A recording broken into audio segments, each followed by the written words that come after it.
అందరికీ నమస్కారం. నేను ఈరోజు మొన్న జరిగినటువంటి తిరుపతి సంఘటన చాలా బాధాకరమైనటువంటి విషయం. చాలా విచారించదగ్గ విషయం.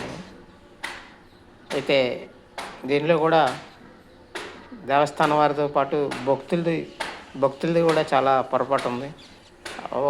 అదే రోజుని వెళ్ళాల్సినటువంటి అవసరం లేదు. దేవుడి దగ్గరికి ఎప్పుడైనా సరే వెళ్ళొచ్చు. అయితే ఎవరి మనోభావాలు వాళ్ళవి.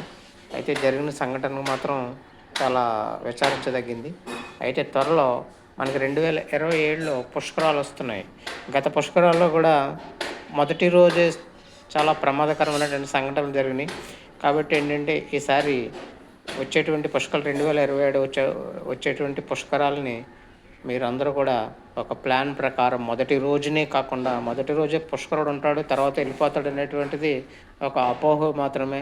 పుష్కరుడు గోదావరి ఇప్పుడు అలా ప్రవహిస్తూనే ఉంటుంది. ఆ 12 రోజులు కూడా మనం ఏదో రోజున స్నానం చేసి పునీతులు అవుదాము. అంతేగాని మొదటి రోజునే జరిగితే స్నానం చేసేస్తే ఏదో వస్తుందని, మొదటి రోజు ఇలా జరుగుతుందని చెప్పేసి అనుకోవడం ఒక మూఢాచారంగా నేను భావిస్తాను.